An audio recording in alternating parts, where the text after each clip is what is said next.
cey Xelcom xéewal matale na taalibe Serigne Saliou Mbacke bee ko yor mën ngeen leen a fekk ci biir YouTube bi nga def cabinet Xelcom xéewal TV da nga fa gis lu gën a yaatu ci seen wàllu liggéey. ñu door ko Sud Quotidien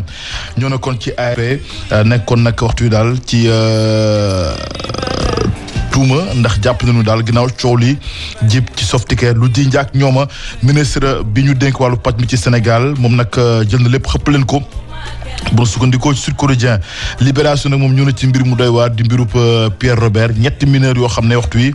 ci cercle musibaam la ñu nekk Libération xëy di ko leeral ci xëy bu njëkk tey ji fësal nataalam moom Pierre Robert Vox Populi ne jamono jooju daal Diomaye kon nag xëdd na beneen rëdd Pastef ginnaaw nag lu jëm ci wàllu politique ñu koy séntu ni ki ëllëg ndaje boo xam ne kon nag waa coalition Diomaye président ñoo ko woote waxtu woo kon ministère de la santé daal di kon seetal 8 usines Softcare ginnaaw coow li jib ci réewum Sénégal yor yéene kaay nag ne moom coowal Softcare ministre de la santé seetal na ci industrie chinoise bi donte nag doole kon ci junni ak ñetti téeméeri kilogramme ci matière primée yoo xam ne périmé yu baaxul yu ñu daal di nemmeeku ci mbiru Softcare. Walf Quotidien ne ndaje coalition Diomaye présidentielle ni ki ëllëg samedi gi Diomaye daal daanaka kon nag mënees na ko jàppale kon daal sóobu na ci laas yéenekaay ne nag waxtu daal li xewoon di 1962 mooy yott réew mi lépp kon diggante Diomaye ak Sonko ginnaaw mag yi amee ci bopp nguuru Sénégal Tribune yéenekaay ne jamono jooju daal producteurs yi ñoom nag lanu bàyyi ba noppi ñu jël lépp tuur ko ci mbedd yi ndax gisuñu ko jaay ba noppi nag sëngéem seen jàkkare ak seen jafe-jafe lépp ñu ngi koy fësal ci xët bu njëkk Tribune yéenekaay su soi yéenekaay ne président Bassirou Diomaye Diakhar Faye ndax nag daa jël Pastef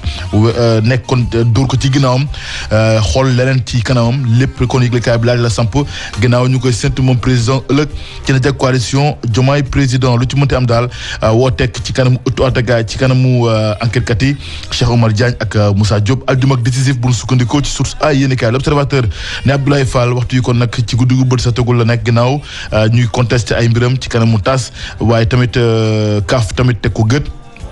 ay mbiram moom l'Observateur ñëw na ci ba nekk ba noppi ñëwaat ñun ci mbirum maître Moussa Diop ak Cheikh Oumar Diagne tempête judiciaire wala pari politique lépp ci mbir l'Observateur moo xëy di ko leeral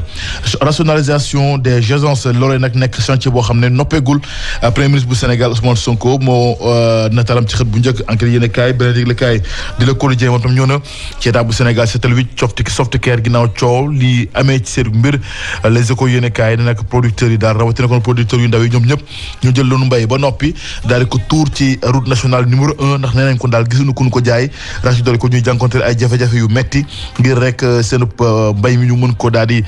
jaay te nag loolu doon coono seen goxo ba tax ko ñu def seen jëf gi député Guy Marius Sagna benn député kon daal moo dal ci kawam kii ñu naan kon député Mouramani Kaba Diaité moom nag mu ngay jokkale baaraamu tuuma Guy Marius Sagna ginnaaw coowal Softcare gi lu ci mënti am daal moom ministre de la santé seetal na waa Softcare bu ñu sukkandikoo ci Les Échos yéenekaay moom point actu yéenekaay nag ne entreprise Softcare daal seetal nañ ko te ministère de la santé moom fa daal di jaar moom ministre ci boppam moo jàkkaarloo taskatu xabaar yi ni ki démb daal di weddi tuuma ba noppi seetal industrie boobu la Soleil nag ne ministre bi daal nee na amul benn santé benn risque sanitaire bu amee ci mbiru Softcare beneen yëglekaay di lii quotidien moom nag ñëw na ñun ci ministre bi kon daal di dal ci ko inspecteur yu ARP yi ginnaaw kon nag seen enquête yi def njëkk ci Softcare daal di ko tuumal ne nag mbiri daal tegul ci yoon moom ministre bi kon xëy na ragg ba mu set wicc waa Softcare bu ñu sukkandikoo ci l'info yéen ak ñu ci lii quotidien ñu jeexal ak l'informateur moom nag ñëw na ci lu jëm nag ci li nga xam ne kon nag mooy liste bénéficiaire aide à la presse ni kon nag ñoom ne lay kon dinañ ko daal di fësal benn par benn ñi ci jotee ñëpp moom yëglekaay bi fësal nag ak colère di meruk producteurs yi nekk ci ñaay bi ñoom maraîchers yi daal danoo mer bu futu ndax seen mbay bi lépp kon lañu jël daal di ko sotti ci kilomètre 50 bu nu sukkandikoo ci yëglekaay bi li ko soob nag mooy mbay mi kon daal daa barkeel lool ba des seen yoxoo lamb te mu gisuñu ku ñu ko jaay ak coono ñu daal di jànkonteel lii tax ku ñu jël lépp xëpp ko ci mbedd mi ngir wanal seen naqar ak seen mer jëmale ci nguuru Sénégal gilee bu nu sukkandikoo ci l'informateur yéenekaay gërëm leen bu baax mbokk yi ci ànd beeg ñun ci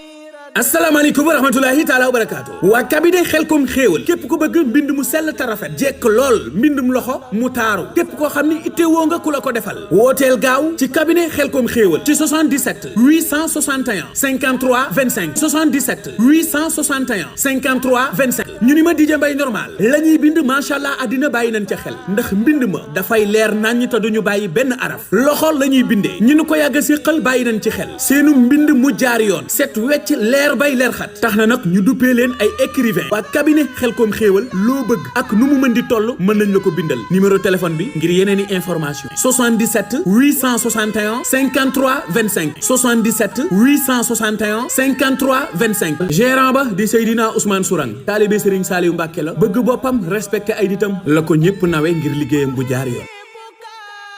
cey Xelcom xéewal matale na taalibe Serigne Saliou Mbacke bee ko yor mën ngeen leen a fekk ci biir YouTube bi nga def cabinet Xelcom xéewal TV da nga fa gis lu gën a yaatu ci seen wàllu liggéey